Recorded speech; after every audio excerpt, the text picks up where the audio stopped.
ہم ملنا اس لیے چاہتے ہیں کہ ہمیں نہیں پتہ اندر ان کے ساتھ یہ کرتے کیا ہیں. یہ اتنے ظالم لوگ ہیں اور اتنے بزدل لوگ ہیں. یہ کچھ بھی کر سکتے ہیں کیونکہ یہ خوفزدہ ہیں. ان کی کوئی حیثیت رہی نہیں. اس وقت ان کا کوئی ان کی سیاسی طور پہ یہ بالکل ناکام ہو چکے ہیں. اور خان صاحب کو انہوں نے جتنا بھی ظلم کیا نا، خان صاحب زمین سے آسمان پہ اس وقت فریکچر ہو گیا. اچھا میڈم، کیا کہیں گی؟ پہلے آپ کے بھائی کو اریسٹ کیا گیا، پھر آپ کی دونوں بہنوں کو اریسٹ کر لیا گیا، لیکن آپ کے چہرے پہ جو ہے وہ اس قسم کے تاثرات نظر نہیں آتے پریشانی والے. کیا کہیں گی؟ پریشانی اس لیے نہیں ہے، وہ جس مقصد کے لیے نکلے ہوئے ہیں اور ریسٹ ہوئے ہیں وہ بہت ہی بڑا مقصد ہے. یہ کرتے جائیں گے ریسٹ، پھر بھی یہ کامیاب نہیں ہوں گے.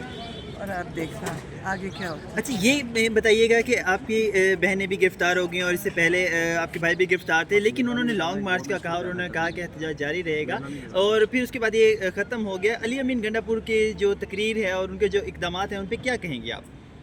میں کچھ بھی نہیں کہوں گی کیونکہ میرا وہ کام نہیں ہے کہنا، لیکن جو انہوں نے خان صاحب سے ملاقاتیں بند کروائی ہیں نا، اس سے بڑی میرا خیال ہے اللہ کرے عدالت اجازت دے دے. یہ ظلم ہے.